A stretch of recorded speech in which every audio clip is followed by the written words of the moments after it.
Hi, I'm Eileen Mogis. I'm a coach, facilitator, and public speaker. And I'm Daphne Tanko Kasambala, former banker, entrepreneur, and mentor. We're longtime friends and African women in the diaspora, talking to women like us about the things that matter to us. And this is Soulfully podcast.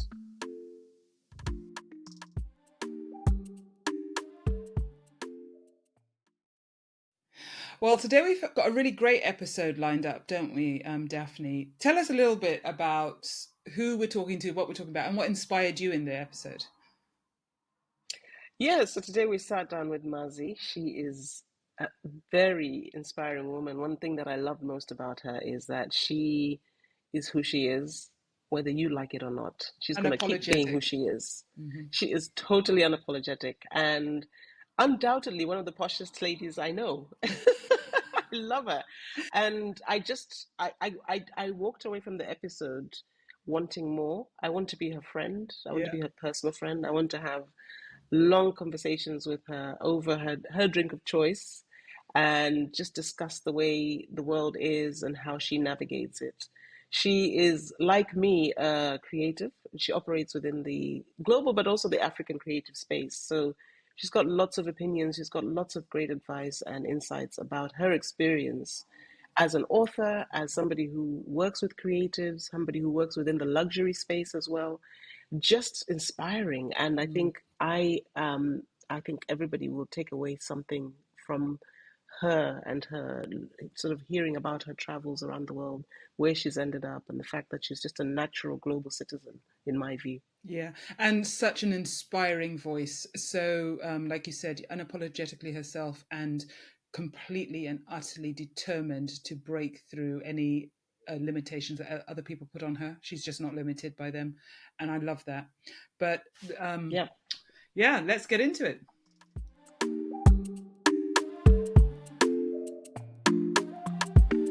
We are so happy to welcome Mazzi Odu onto today's show.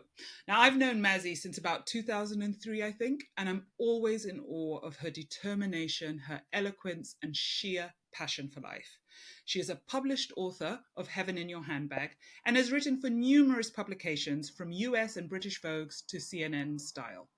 She's a writer, editor, cultural consultant, and founder of Magnus Oculus. Her work is focused on fashion, art, design, and food, and the way that cultural identity is informed and evolves through the usage and meaning we place in the items we wear, we use, or we consume every day. Hello, Mazzi, and welcome to Soulfully. Hello, Eileen. Thank you so much for having me. Thank you. It's very exciting to be here. It's such a pleasure.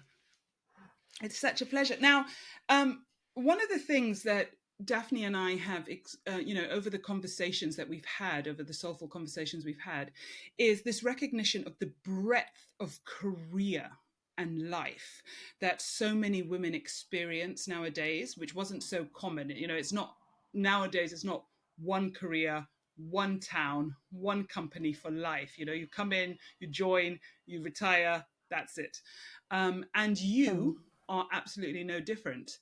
And I'm really, really curious how you went from studying history and international relations and political science. You did your BA and then your MSc. How do you go from there to all things fashion, design, and writing?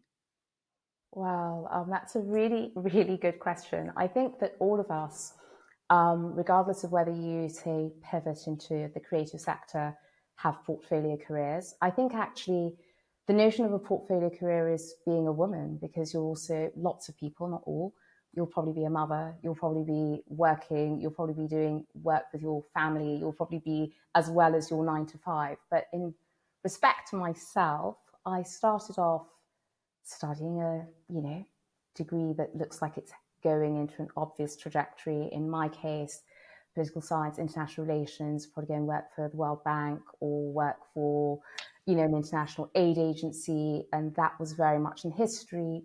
I always loved history at school, so it was my favorite subject. So pick a degree you're going to get a decent grade in was how I thought. I know nowadays a lot of younger people are thinking, pick a degree that's going to definitely get you a job. So, history might feel like a bit of a luxury subject to study now. But in all of it, it's about communicating and distilling ideas. So when you're studying the past, you're looking at it to sort of see a storyline and see how that now impacts where we are now.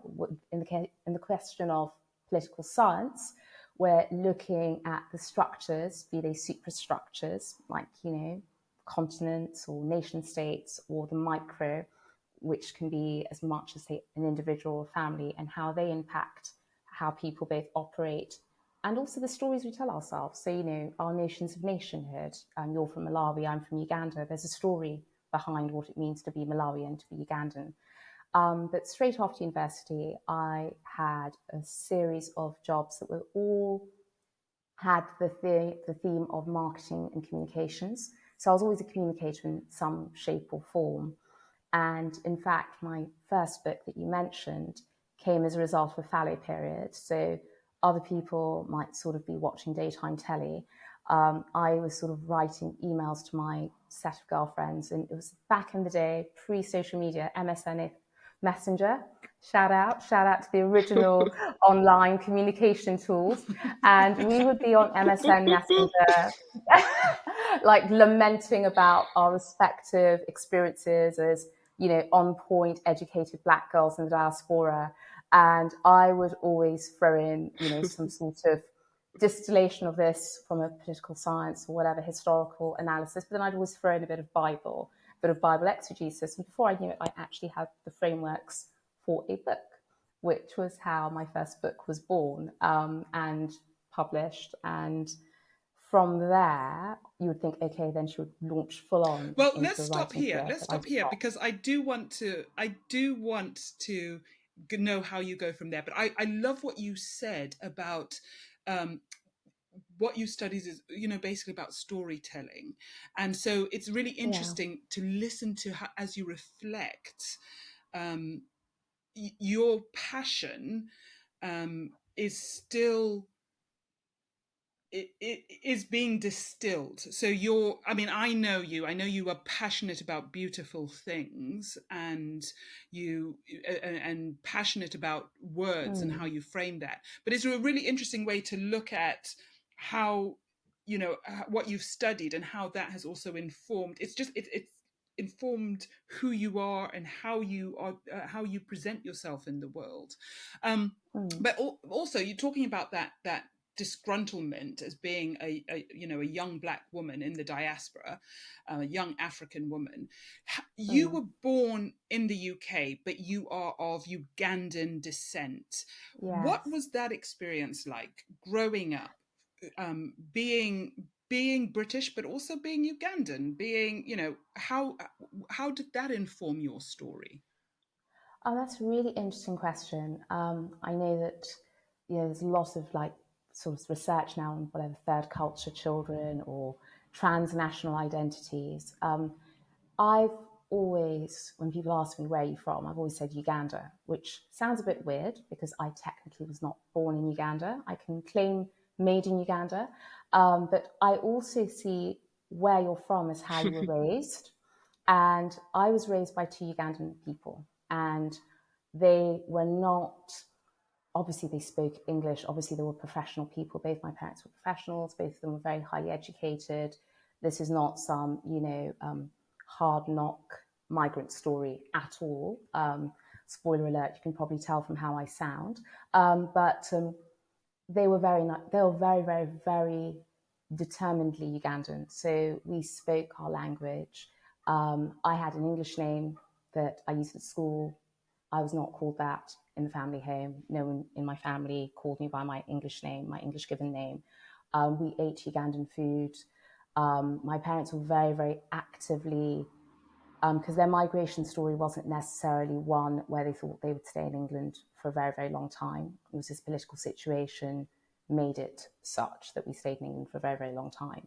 And for me, as I said, I always identified as Ugandan. It was interesting when I returned, would obviously go back and forth, but when I first returned after my undergraduate to live and work in Uganda and actually work a job in Uganda, so not this, they call them abasama, which literally means, the rich kids that come in the summer holidays, blah, blah, blah, sort of diplo brats, call them whatever you want to call them.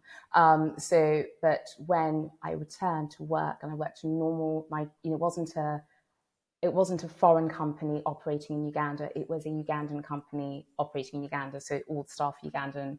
And this is where it really was helpful that my parents had been so hardcore in, you might be in London, but as far as we're concerned, this is Kampala, because I was able to assimilate, connect with my colleagues. I was able to speak to them in the vernacular, even if they teased me with my pronunciation or the fact that I didn't know slang, because obviously my parents were teaching me proper Luganda rather than, the street parlance. It helped me and it informed me. And now, as I now live in another country entirely in Africa, I still take that Ugandanness with me. And it's so interesting because I think... Okay, so this is really interesting, Mazzi, because that's quite a, you are, like you say, your heritage is Ugandan. You're growing up in the UK. You feel Ugandan. Sometimes I know that we can feel our heritage, but when we come back to that place, we don't really belong. Did you feel when you came back to Uganda that you belonged there? Did you have a culture shock? Was it just completely normal? What was that experience like? Well, I think this is where it becomes really interesting, because my parents were from a certain, not just age era, so they were the people who basically fought for independence. My father was much older than my mother, so these are people who essentially grew up at the end of the colonial project. A lot of my peers, their parents will probably be younger than my mum and dad, so their notions of what they might have taken on from the colonial project or not taken on will be different. Their notions of what they think is important to keep in might be different from the notions my own parents might have thought were important to keep in. So there were definitely, it was different iterations of Ugandanness. And I think this is something really invaluable for all of us to take on. There's no such thing as a homogenous nationhood. I mean, going back to what I studied, there's no such... Englishness is many things. Nigerianness is many things. Ghanaianness is many things. Ugandanness is very many things. But what happens is the dominant storyline, the dominant script gets presented as, this is what it is to be an English person, or this is what it is to be a Ugandan person. So woe betide you if you do not completely fit this random dominant storyline that might be dominant for a number of reasons. It causes do I belong? Am I part of this? I remember when I was growing up, I say Uganda in England and people would say Idi Amin. I'd be like, no, that's not the only thing about Uganda. But I totally understand now, having studied history, why, boom, that would be the first thing. Or Last King of Scotland, you're like, no, that's just one tiny aspect of a country with 45 Well, million it's like the people. Ethiopian story, isn't it? Where everybody thinks, when you bring up Ethiopia, everyone associates it with the famine in the 80s. And you're like, well, even in the 80s, that wasn't the full story of Ethiopia. And it is not the full story now, but it's amazing how we stick to one particular narrative. And especially if it's an unknown culture, all Black people are the same, that kind of thing. It's like, well, let alone all Black people being the same, all the different segments. Like you said, Uganda, there's no Ugandanness, there's no Malawianness, there's no Englishness. It's so diverse and beautiful in that. And so how do you find yourself now? I love what you say, is that you focused around fashion, art, design, and food as a way that is of cultural identity. What does that Yeah. mean to you? What does that look like to you? So my area of sort of, what I write about now, what I research, what I sort of propagate, and why it's rooted in that is because the things, let's take clothing, for example. We make our most potent statement of who we are by what we wear, because before you've even opened your mouth, people take a look at you, and from what you're wearing, they will make a whole host of assumptions. They might be wrong, might be right, of the kind of person you are, your kind of interests, what your aspirations may or may not be.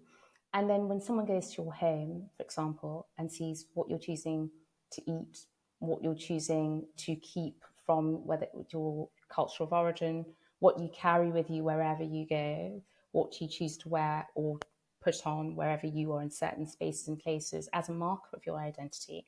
Those are the most potent things before you've even told someone, oh, you know, my name is XYZ and I live in Lusaka and this, that, the other.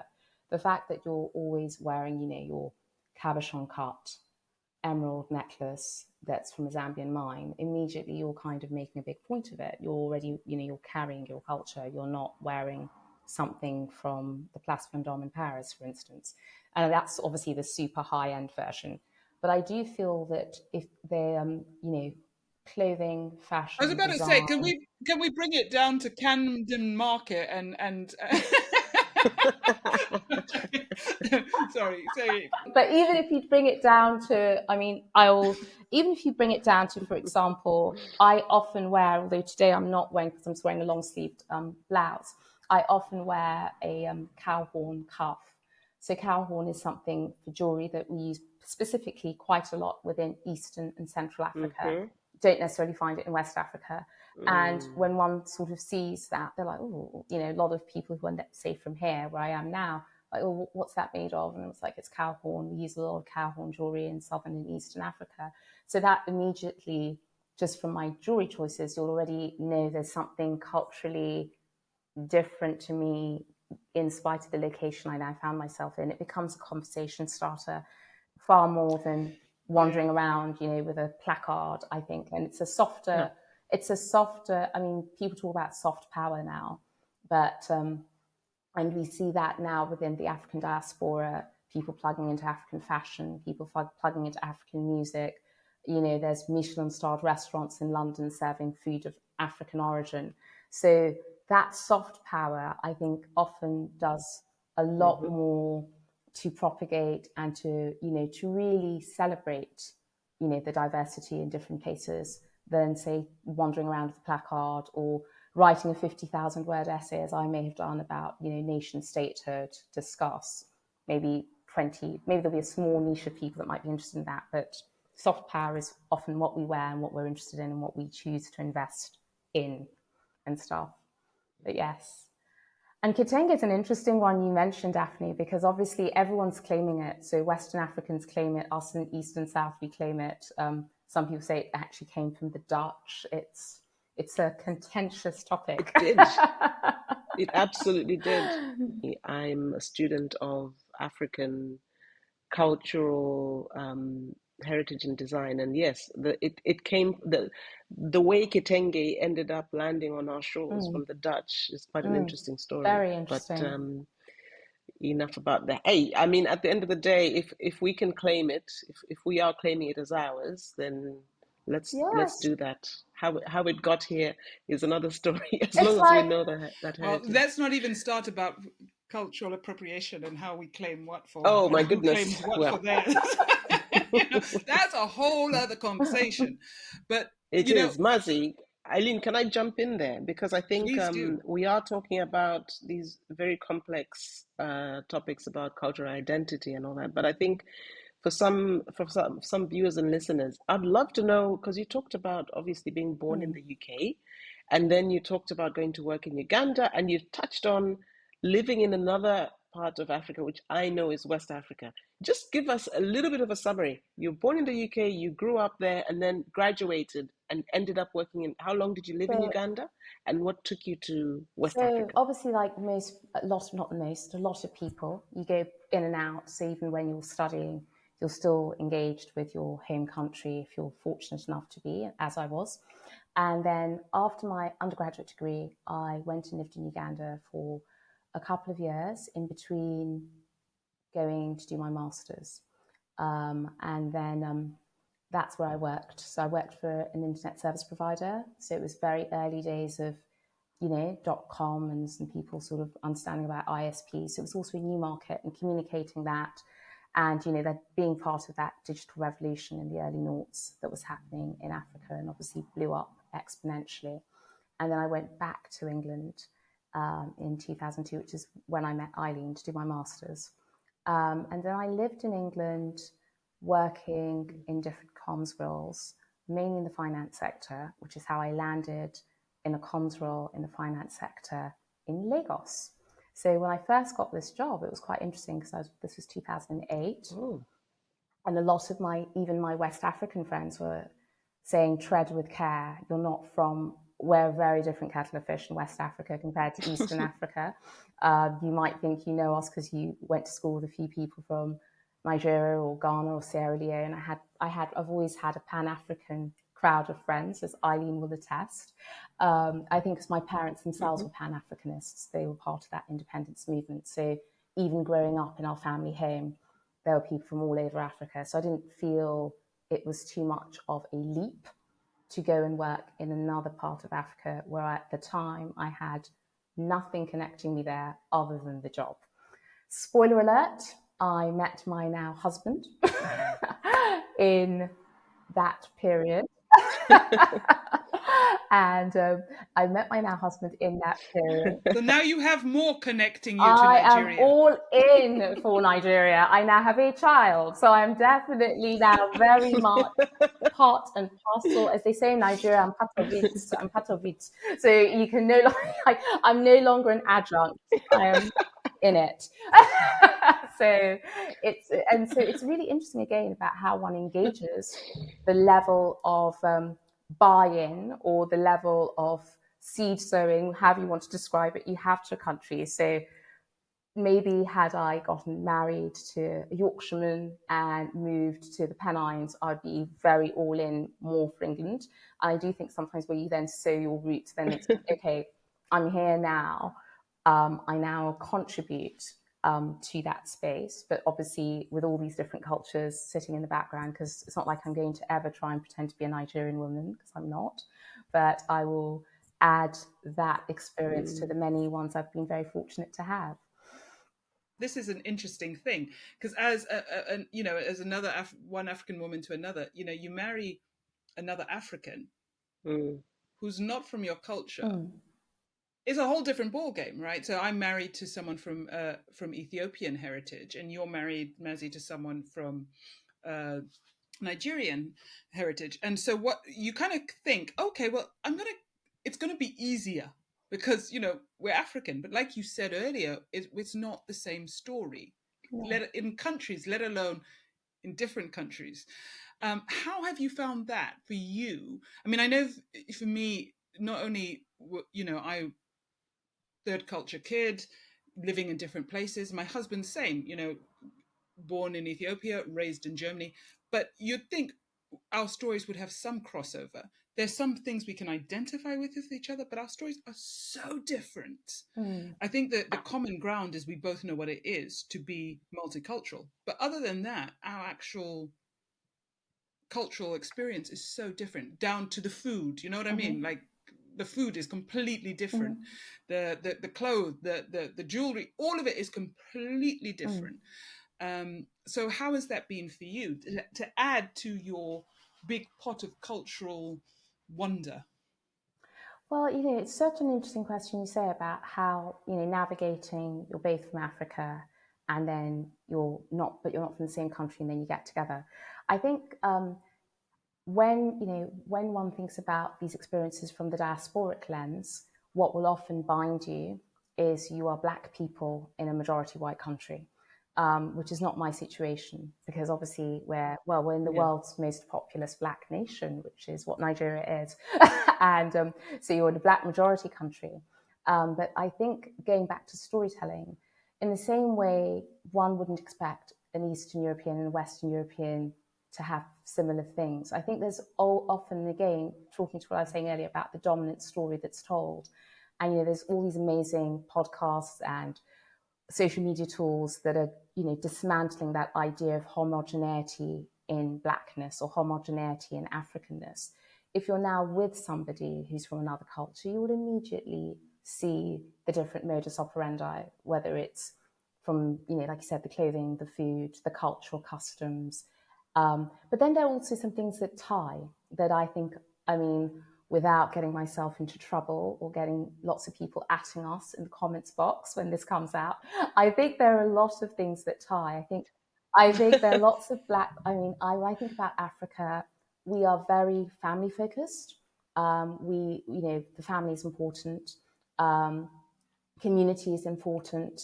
Um, Having love and respect for elders is important. You don't just again, not to shade Northern European cultures, this idea of old people being hidden away somewhere, it's not really the vibe for us. Old people are included in family events. Cross-generational gatherings are a norm rather than unusual. They're not just for Christmas Day, for instance. So there are lots of things that tie. With some groups, I can speak for myself, faith can often tie one together. So if you're from the same faith group, that can be something that cuts across your cultural identities.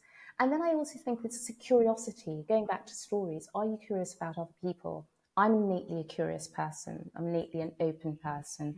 Otherwise, I wouldn't have been open enough to live in different places, try different careers, even in my day job now, talking to different people and how they make things, how they design things.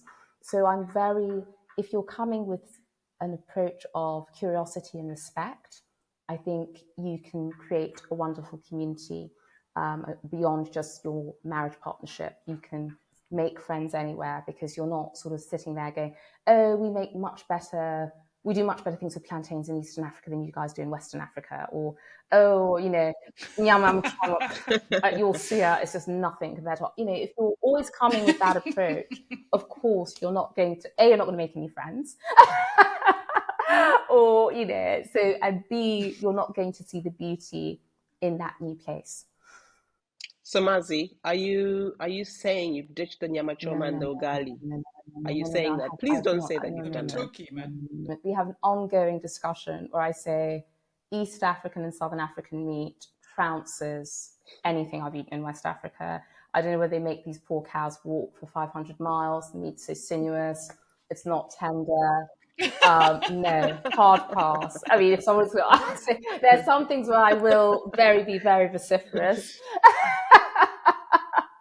But I'm happy to boil and steam plantains as I am to fry them. Let's say that. So there's some things where I'm happy to see the beauty in each technique with the same vegetable or fruit.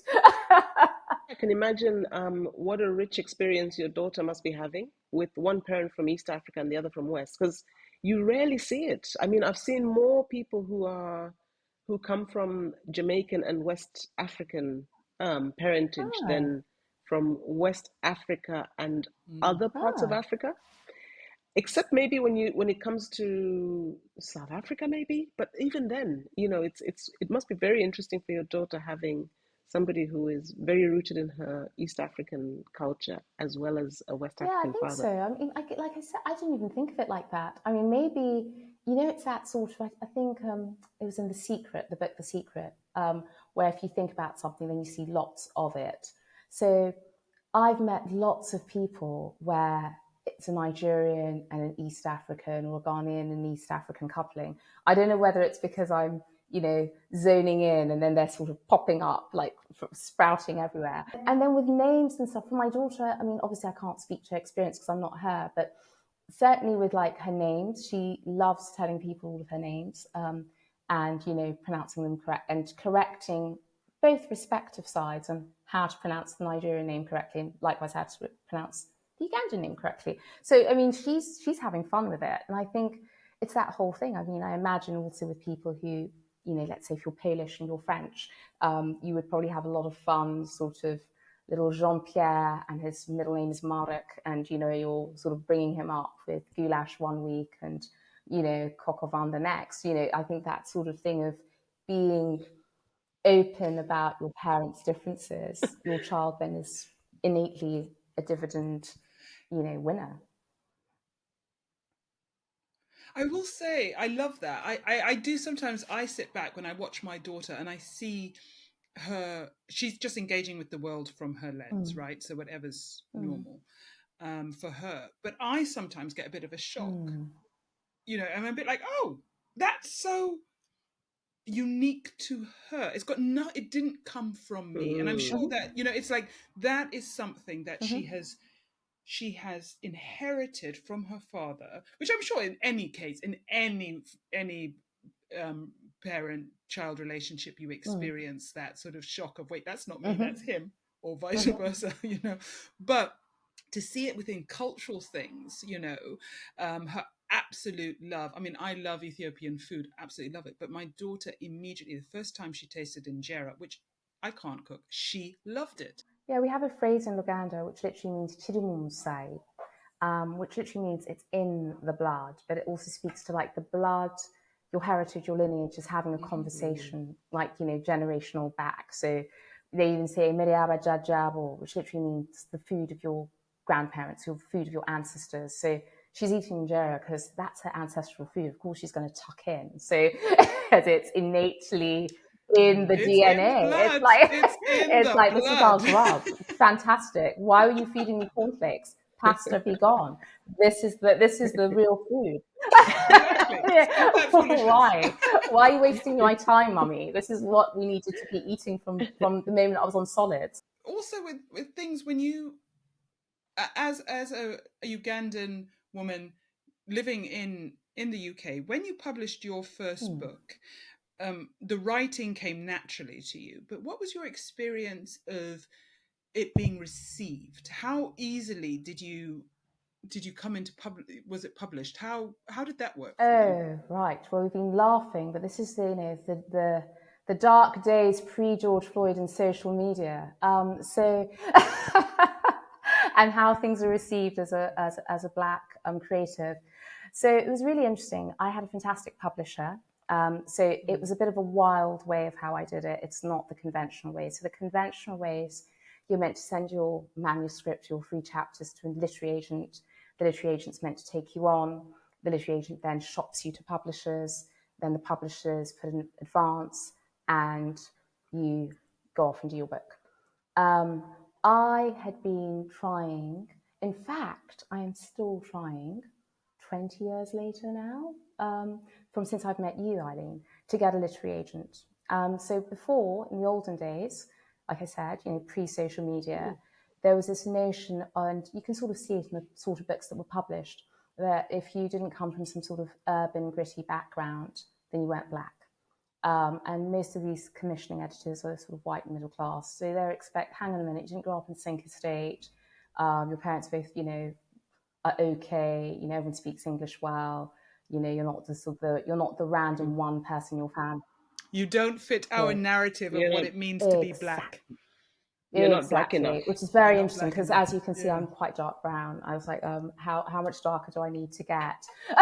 It's not, to be fair, you're not Black enough. I'm the darkest shade in MAC. I'm NW55. I mean, they don't even make an NW. What's going on? I mean, well, what are you talking about? So there was a lot of that. And I, with my first book, a dear friend of mine, we were sort of sitting, drinking gin and tonics, as you do in Soho. And he said, who would you want to be published by? And the publisher was Darton Longman and Todd. And me being the sort of high achieving African girl that I was like, I want to be published by DLT because they published the Pope, the then Pope that was alive, and they published the Archbishop of Canterbury. So obviously I'm writing a Christian book. That's where my book belongs. I mean, some people might think, oh my goodness, how grandiose. I was like, aim high, because then if you crash, at least you're... Yeah, perfect. You got to set your intention. Set your intention. So I literally, old school style, sent a chapter of this book, synopsis, brown envelope, went to I don't even know if that post office is still around. There used to be a 24-hour post office in Soho. I plonked it in there, forgot about it, continued drinking with my friend. And 2-3 weeks later, I was in some crappy temp job because, this is again the reality of living and working in London. You take the jobs as you can get. I was a crappy temp job, I think filing or something really unglamorous. Yes. And I got a call on my phone, and the person said, oh, hello, am I on to, am I speaking to Mazzi? And I'm like, yes. And they said, we really loved your book. And I thought it was my friend. like just putting on a funny voice. And bear in mind, this was a Christian book.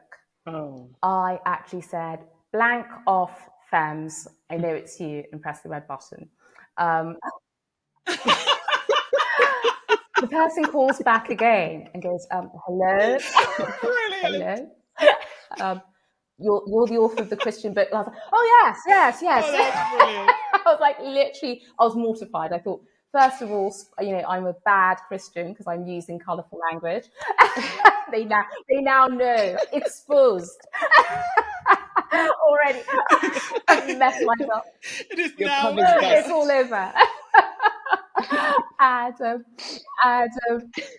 and they called me. I luckily I didn't have, obviously because I was temping. They were like, "Are you available next week?"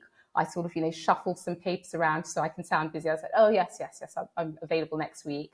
And of course, that end of that work day, I mean, again, very cheesy, typical African church girl. I was praising God, bunged on the Kurt car, was very excited. And when I met them, they said, we want to publish the book. And so they gave me an advance. So it was a very unconventional way of getting a book deal.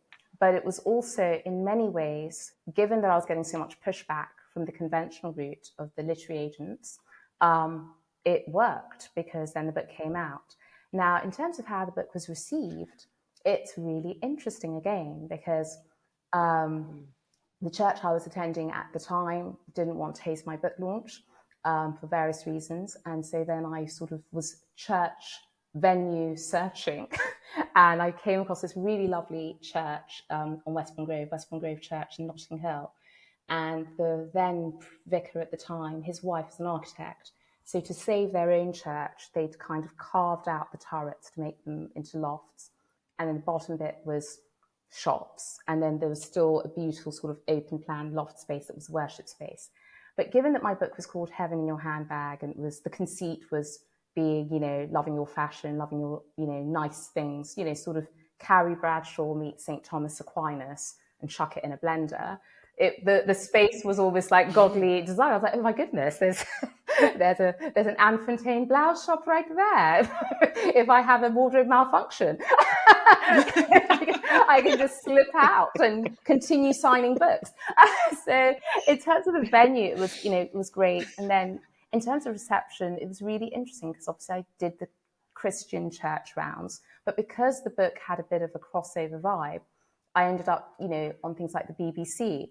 So this was uncharted territory. My grandfather was a priest, but I certainly wouldn't have called myself some evangelist. And there I was now being this sort of spokesperson for whatever, the journalist might want to say. Is this the contemporary voice of Christianity? I'm like, no, I just go to church. I'm not the contemporary voice of anything. But going back, I go to church and I love fashion and I'm a good writer. Let's leave it at that. I don't want to be sort of like soundbite person. But in terms of reception, it's really, really interesting because subsequently, when I've now written for secular publications, my first book was in my maiden name. So those who have sort of maybe done a bit of a Google have expected me to be a certain sort of person because I have a faith that's out there. And then likewise, people might think, oh, you're going to be XYZ sort of person. And then also you still have, to this day, I would still say it, which might be contentious, I still think there is a bit of a homogeneity in terms of the type of Black person that is the expected and accepted voice in the global North. Luckily, I now live in the global South, so I don't have to contend with it as much. Yeah.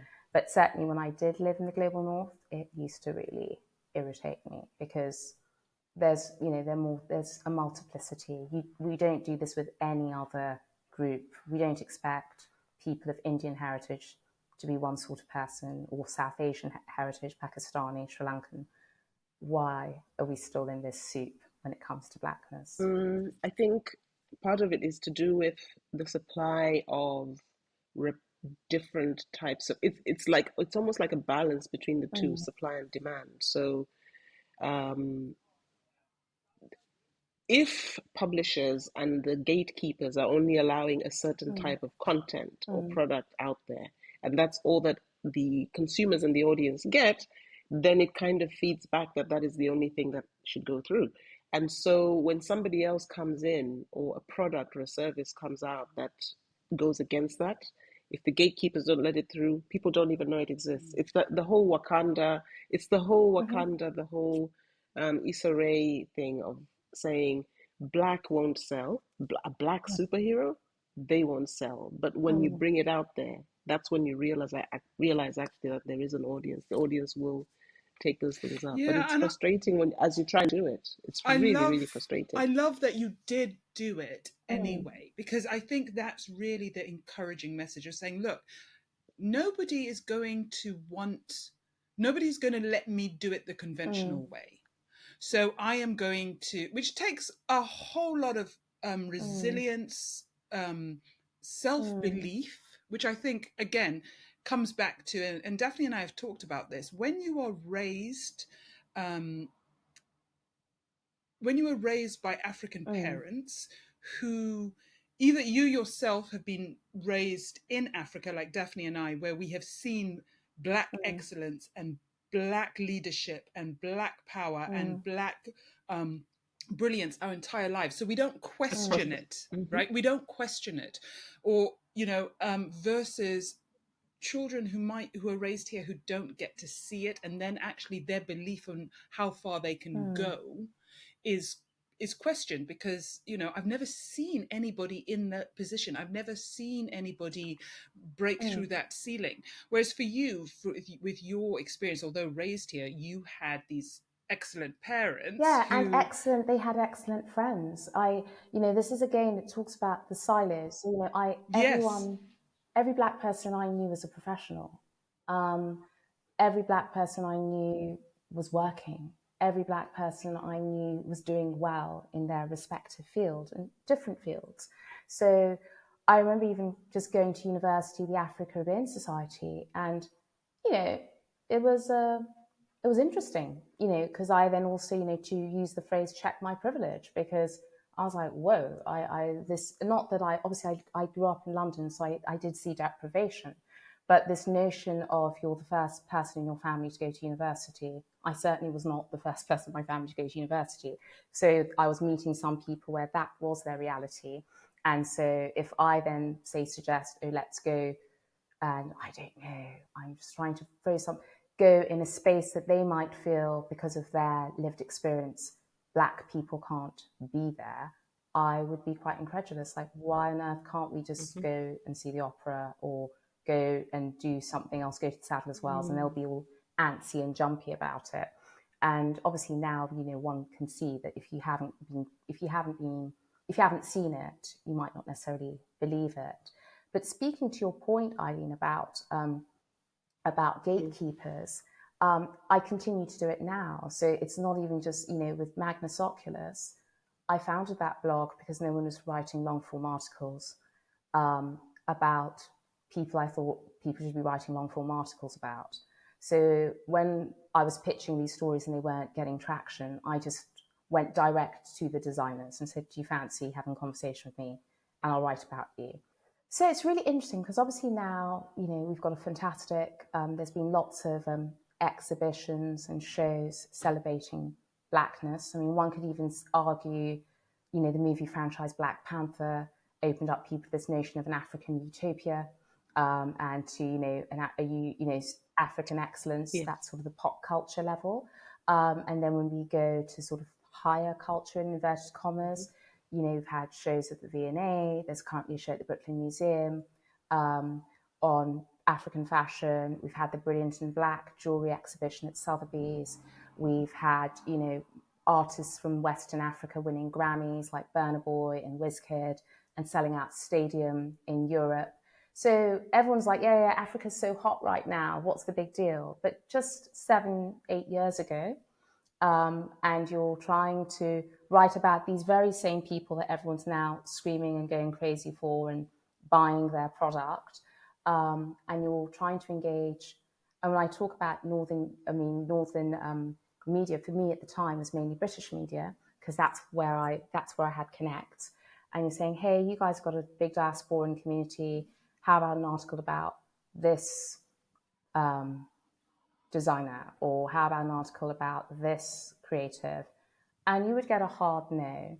And because of my marketing communications background, I'd always give supporting reasons of why I think that person would be an interesting fit for that publication. Because also, I think a lot of times when people say, oh, everything's so racist, it's, did you get all your ducks in a row? Did you actually create a compelling reason for why that publication will engage with that particular story? And I always would do this. I get all this pushback. Along comes George Floyd, and obviously things change. Now everyone writes these weird articles of 50 black brands you should buy right now or whatever. But then before George Floyd, I founded Magnus Oculus, which literally means big eye, and technically it should be Oculus Magnus, but I am a Latin scholar, so I know that technically it should be that, but I just did it the other way around. And big eyes also play on a Nigerian phrase, of which is called ojukokoro. And ojukokoro in Yoruba literally means someone who has a liking for nice things. Say no more. I have a liking for nice things. I'm self-confessed there. And so I thought, why don't I write this platform? Why don't I just write, old school blog? But unlike an old school blog, these will be deep dive, long form articles with these designers, with these artists, these creatives about their work. And a lot of the designers, again, a bit like once you cut the middleman of the commissioning editor of the fancy publication and just go straight to the designer, they're so open and happy for someone who is interested in their work to write about their work. And again, not to toot my horn, so far we have, of the three, there are three African descent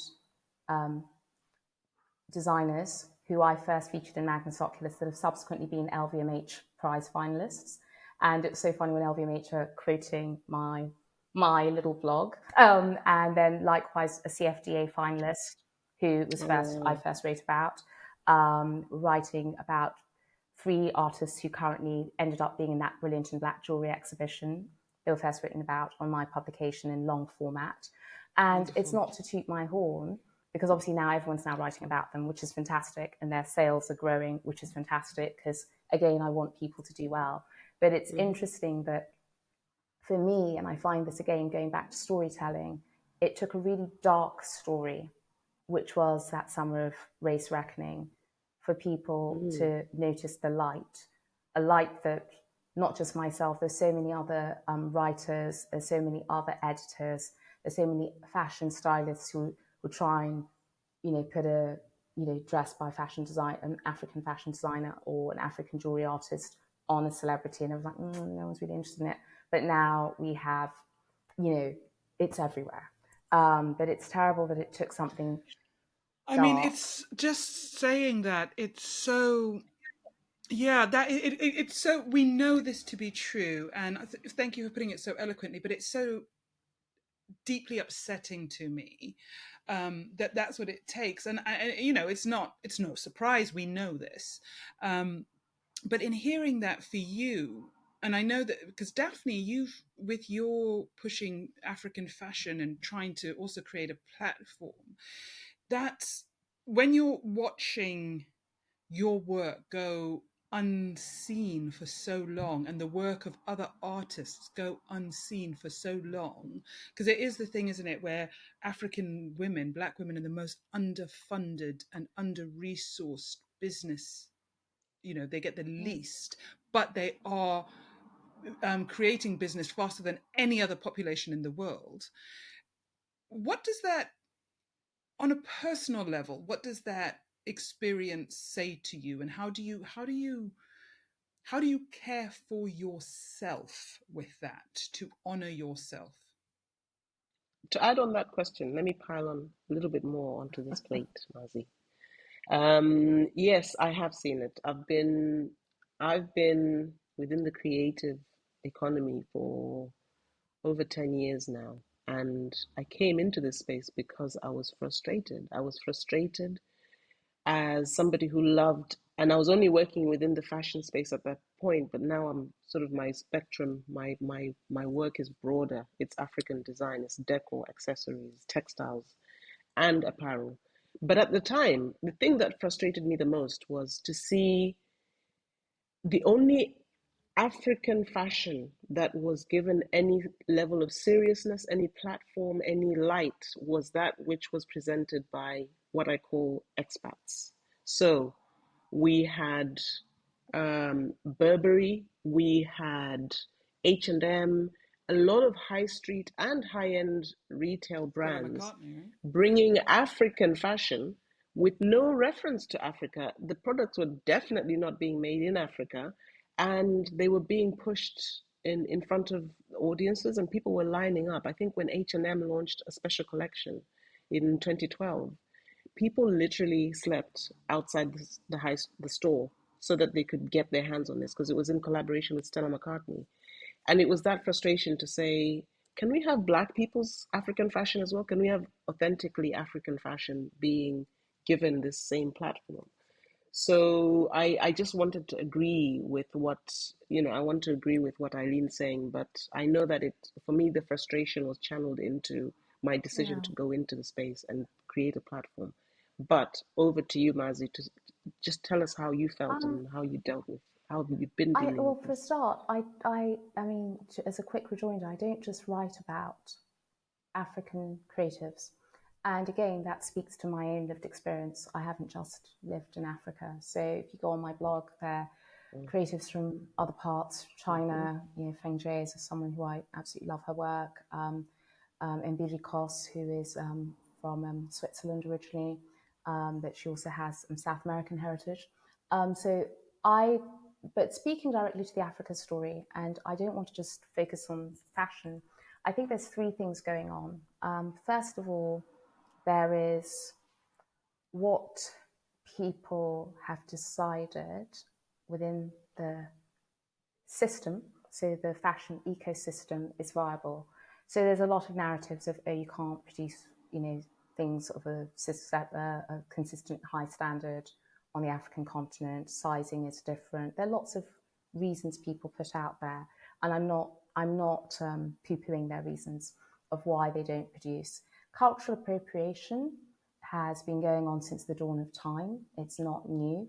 And it's been continually going on. There's some groups are more successful at pushing back, and getting vociferous, where they get vociferous online and say, oh, you can't put a traditional Native American headdress on a girl in a bikini because that's actually a priestly garment.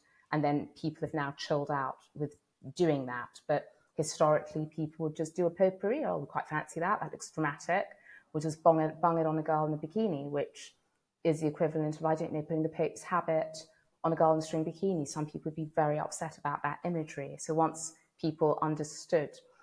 And I think what also happens is we, as the Africans, and I always throw this to Africans, we're also consumers. So if you're buying a Burberry Ankara trench coat, or a Burberry, but you won't buy an amazing, for example, the Nigerian designer here, Tiffany Amber, she did the Ankara trench coat 4 seasons before the one appeared in Burberry. Go figure. So why are you buying the Tiffany Amber one? Why is it that it's only when it's now on Bond Street, when you've gotten your visa and you're feeling cool with yourself and you've sipped your tea in your Park Lane hotel and you now, it's all part of this I've arrived. But the same luxury garment is available a drive away from your family compound. That also speaks to a colonized mindset. Why is it that I know people who weren't wearing African luxury, but since these exhibitions are all of a sudden into it? They weren't wearing African jewelry, but since Brilliant in Black, they're now like, oh my goodness, like, oh, I love. And you're like, hang on a minute, just 2 years ago, you didn't want a bar of this. So there's also a bit of, people talk about decolonizing the educational system, but decolonize your own mindset. Why are you waiting for external validation to value what is your own? Yeah. Why are you waiting for, and speaking to what you were saying, Eileen, of me not waiting, I could sit there even till now, go, oh, I still don't have an agent. I still don't have an agent, but I've been published in Condé Nast, I've been published in Hearst. I'm not waiting for the agent.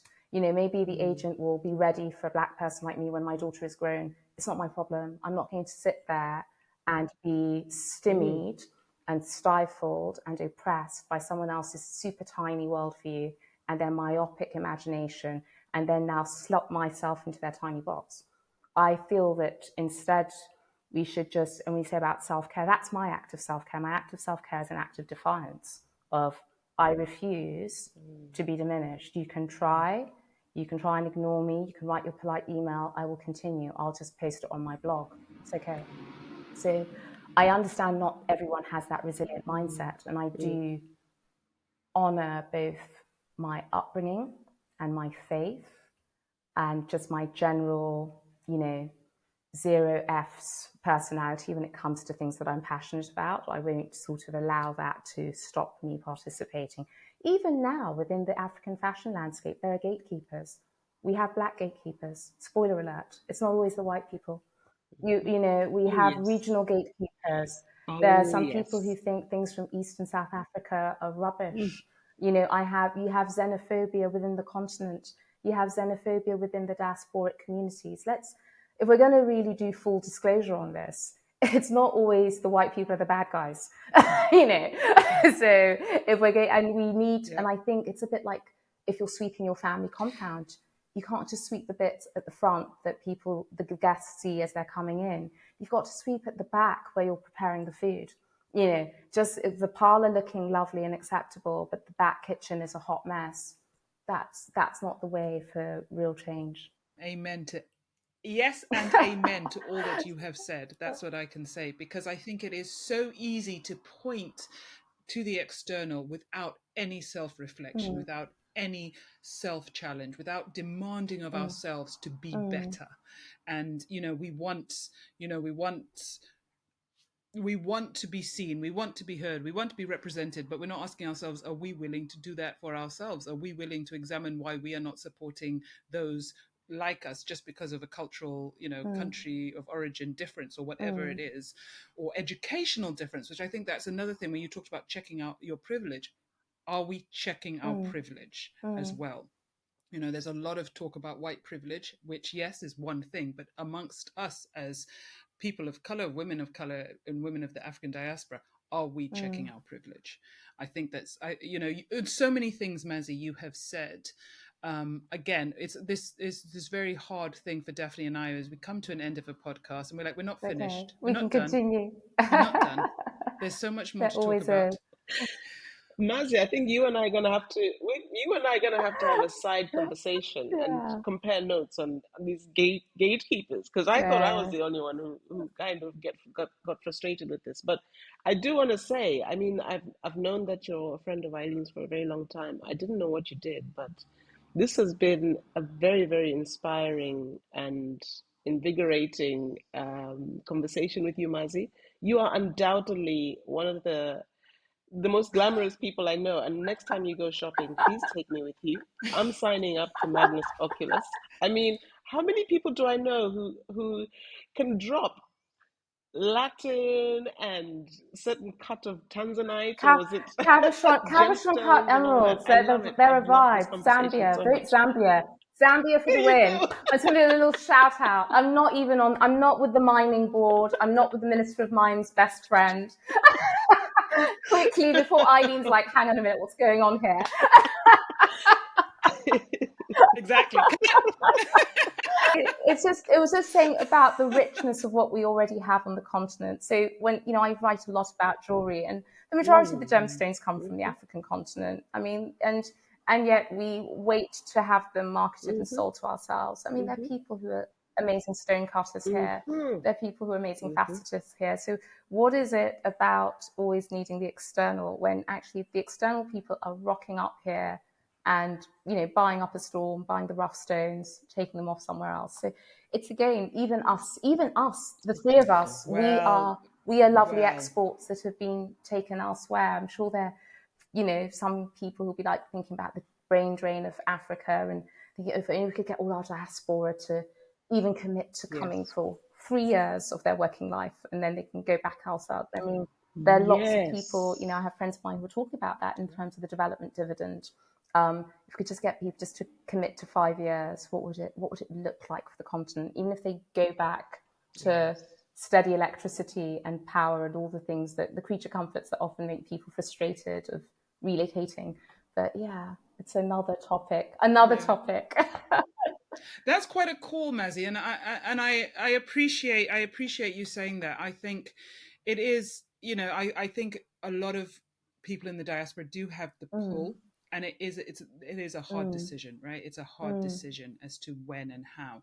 But like I said in the very beginning, I am in awe of you in your determination. I remember your struggle at getting your book published. I remember that clearly. I remember the conversations around that time as well, and your absolute determination. The stamina, the resilience that you have. You're obviously a Pan-Africanist through and through. You're obviously a Living it. resistor, a revolutionary, and it's so inspiring on a personal note to hear how you will not you will not succumb to the external. You are going to live your passion. You are going to do the thing. You are going to charter a course for others to come behind you. Thank you for that. Thank you for your eloquence. Thank you for your passion. Thank you for just all that is beautiful that you have brought. We appreciate you very deeply and appreciate you coming on to our first ever season. And when we come back in other seasons, we hope you will join us again. But until then, I would love to know how people can find you and support you. Oh, thank you so much, Eileen, and the joys of waterproof mascara, because we might have a panda situation. Thank you for that soliloquy. Thank you, and thank you too, Daphne. So if you love reading about jewelry design, I have magnus.oculus. It's the Instagram handle where we have little reduxes for those of a shorter attention span. And if you like going deep, we have a blog, which is magnusoculus.com, where I pop up there. My main handle sort of has a combination of both things I've written for other publications, which is Mazzi Odu. So you can have a look at that, MAZZIODU. And that's, I think, it. We'll put a link in. Thank you, and I would love to join again. And thank you so much. It hasn't felt like work at all. It's felt really, really, like you said, like a chilled conversation with friends. Thank you. Wonderful. Thank Thank you you, so Mazzi, much. for being so unapologetically you. I love that. It's been lovely talking to you. Daphne.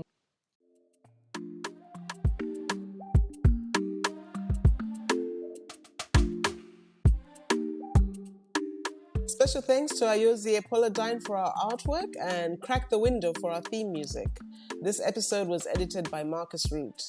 Our website is soulfullypodcast.com. Check it out for show notes and links. Please subscribe to our podcast on most podcast platforms and watch us on YouTube. Thank you for listening, and until next time, we're soulfully yours.